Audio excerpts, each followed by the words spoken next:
Mickey Rooney's life was a whirlwind of Hollywood glitz, scandal, and controversy, and his personal relationships were often more dramatic than any role he played on screen. Known for his 8 marriages and countless extramarital affairs, Rooney didn't shy away from boasting about his wild love life in his no-holds-barred autobiography Life is Too Short. It's a jaw-dropping read that delves into his romantic entanglements and famous lovers, including actress Ava Gardner, whom he shockingly described in explicit detail. Certainly not your typical Hollywood memoir. Rooney's off-screen antics didn't stop there. In 1938, MGM studio head Louis B. was forced to step in and reprimand him for his affair with Marie Antoinette co-star Norma Shearer. The illicit romance was causing production problems, and Mayer was not amused. But Rooney wasn't exactly someone to learn from a scolding. He even claimed his first trip to a bordello was with legendary comedian Milton Berle, where they bonded over witnessing actress Tallulah Bankhead in a lesbian encounter. If you thought that was scandalous, Rooney also outed his close friend Judy Garland, alleging that she had a brief affair with another woman. It seems the original Hollywood bad boy had no qualms about airing his friend's dirty laundry. If Rooney's tell-all wasn't salacious enough, Hollywood journalist Craig Bennett took it a step further in his 2019 book True Confessions of a Shameless Gossip. Bennett didn't hold back in painting a damning portrait of Rooney, describing him as abrasive, nasty, curt, and rude. The book also includes deeply disturbing allegations, such as Rooney's rumored affair with a 14-year-old Elizabeth Taylor during the filming of National Velvet when he was 24. Bennett further claimed that Rooney practically wore out the casting couch, auditioning young actresses for roles that didn't even exist, dark whispers that fueled Rooney's notorious reputation in Hollywood.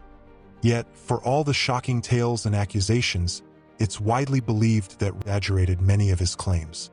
Some were likely more fantasy than fact, though they've certainly contributed to the actor's notorious and divisive legacy.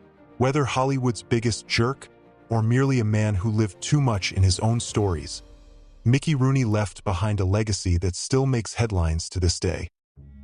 Mickey Rooney was born as Joseph Yule, Jr. to Nellie and Joe Yule in Brooklyn, New York. Both his parents did vaudeville theater, and 17-month-old Mickey too appeared with his parents. With his father busy traveling, Mickey moved to Kansas City with his mother, who made him audition for the series Our Gang.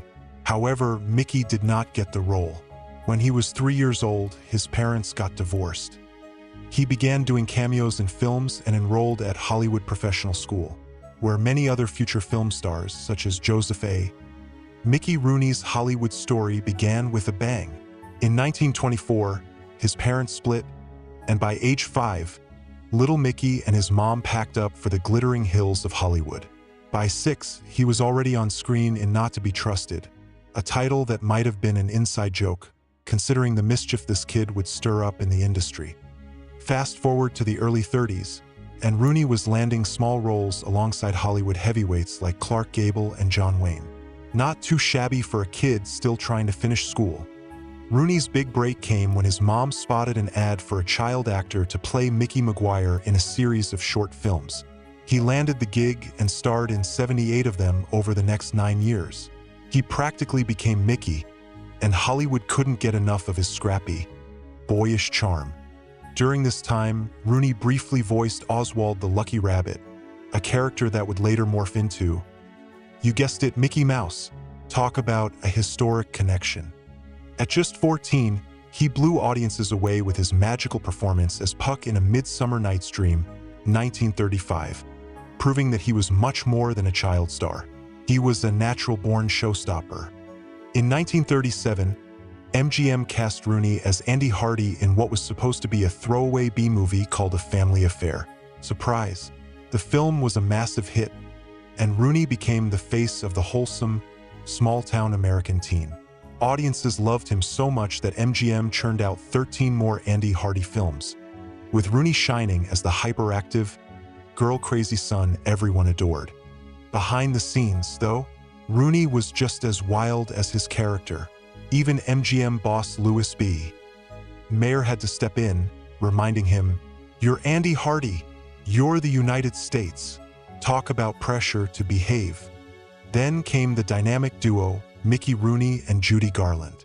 The two became inseparable on screen, starring in musicals that lit up the box office.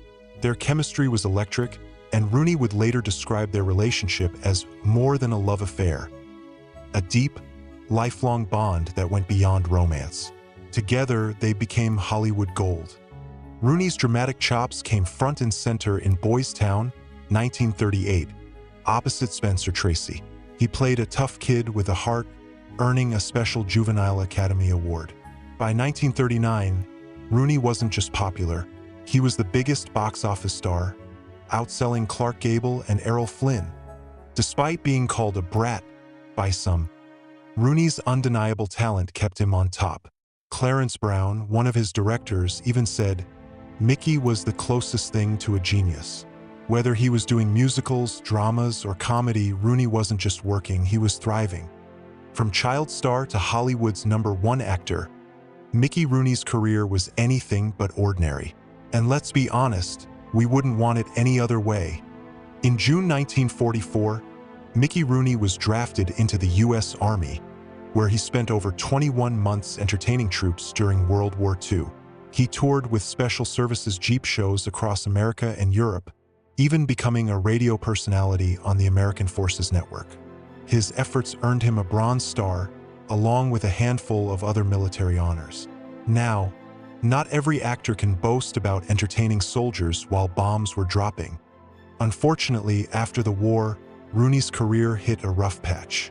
No longer a teenager, but still standing at just 5 feet 2 inches, or 5 feet 1 inch according to some records, he struggled to fit into Hollywood's leading man mold. He did land some roles like Words and Music in 1948 and a short-lived radio stint, but his star power was fading. By 1950, things got so bad that Rooney ended up touring the South with a patent medicine show.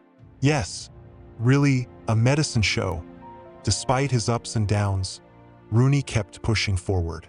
He launched The Mickey Rooney Show in the 1950s, dabbled in directing, and appeared in numerous TV dramas, including a memorable 1957 performance on Playhouse 90.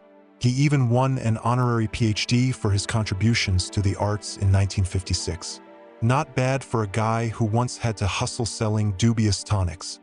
Rooney continued to work in film with notable appearances in Requiem for a Heavyweight and It's a Mad, Mad, Mad, Mad World in the early 60s. However, his portrayal of a Japanese character in Breakfast at Tiffany's, 1961, drew controversy, and not in a good way. Rooney later admitted he wouldn't have taken the role had he known how offensive it was. Personal tragedy. 1960s also brought personal heartbreak. In 1966, his wife, Barbara Ann Thomason, was found dead in a murder-suicide committed by her lover, who also happened to be one of Rooney's friends, using Rooney's own gun. It was a scandalous tragedy, and understandably, it took a toll on him. But Rooney wasn't finished yet. In 1979, Francis Ford Coppola offered him a role in The Black Stallion, reviving his career and earning him an Academy Award nomination. At 59, he made his Broadway debut with Sugar Babies alongside Ann Miller, proving that you could reinvent yourself at any age. The show was a smash hit, and Rooney finally reclaimed some of his former glory. Despite earning millions throughout his life, Rooney faced financial ruin again and again, thanks to gambling and mismanagement. By the 1990s, he declared bankruptcy for a second time. Yet, he kept performing, whether it was in Broadway shows, TV guest appearances, or even a late-in-life return to voice acting in Christmas specials. At 93, he appeared in Night at the Museum, Secret of the Tomb, 6 weeks before his death. Rooney's later years were marred by personal betrayal. It was revealed that he had been financially exploited by those closest to him, leading to a heartbreaking final chapter. One of Hollywood's longest-lasting stars, Rooney passed away nearly broke and deeply betrayed. Mickey Rooney's later years were filled with unexpected battles, both personal and emotional. In his late 70s, he overcame a decades-long addiction to sleeping pills, kicking the habit in 2000. That's pretty remarkable for a guy whose life had been as chaotic as his. But his struggles didn't end there. In February 1997, Rooney found himself in legal trouble when he was arrested on suspicion of beating his wife, January.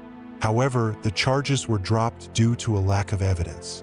It was an unsettling chapter in the life of the once golden star, though he managed to put that behind him. Now, let's rewind to the late 1970s, when Rooney underwent a major transformation.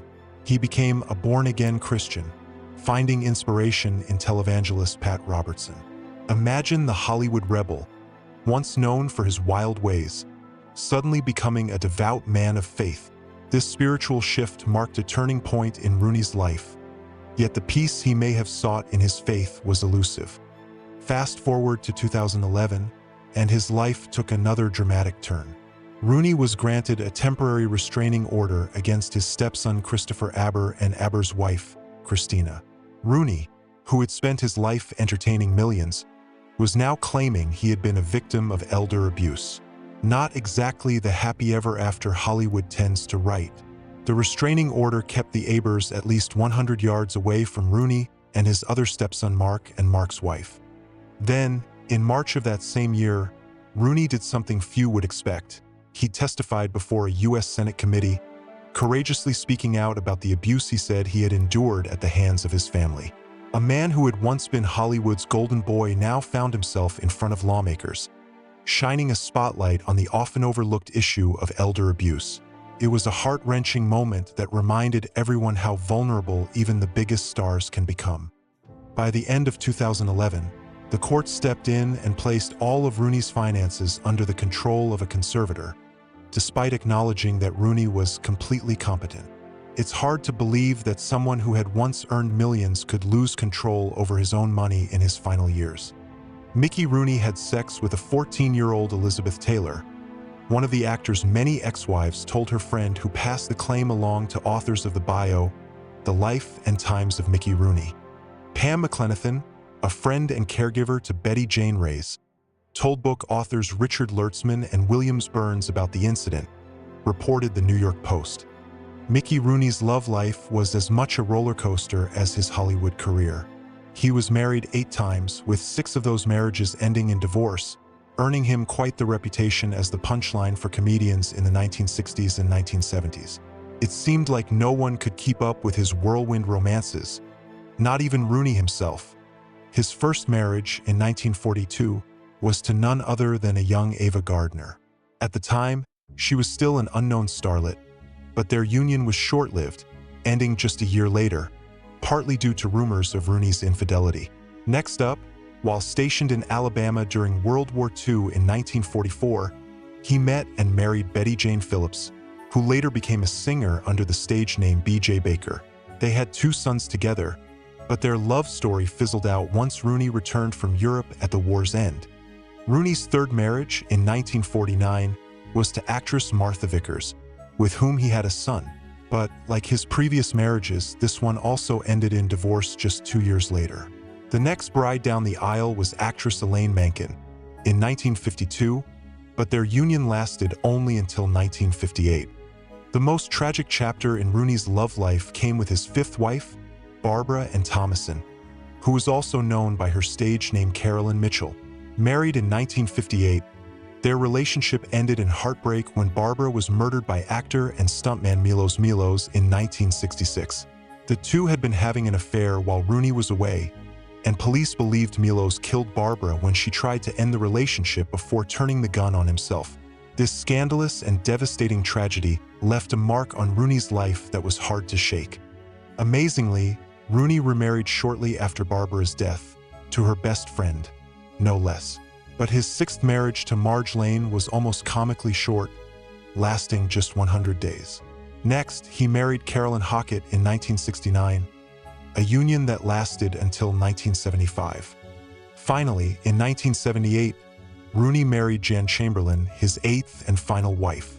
This marriage was a record-breaker for Rooney, lasting 34 years, which was longer than all his previous marriages combined.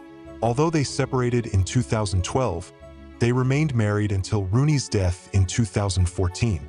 Mickey Rooney lived a long and legendary life, but his final years were far from the glamorous Hollywood existence he once enjoyed. Rooney passed away on April 6, 2014, in Studio City, Los Angeles, at the age of 93, due to natural causes, including complications from diabetes. Even in death, drama surrounded him. His family was divided, with a group of friends and relatives, including actor Mickey Rourke, holding a memorial service on April 18th. The very next day, a private funeral was arranged by a different faction of family members, and Rooney was laid to rest at the Hollywood Forever Cemetery. However, in a heartbreaking twist, his 8 surviving children revealed that they were barred from seeing their father in his final years.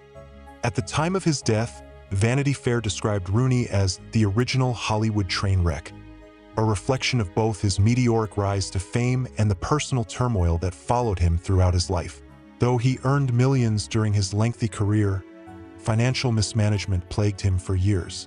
In 1962, Rooney was forced to file for bankruptcy after mismanaging his earnings.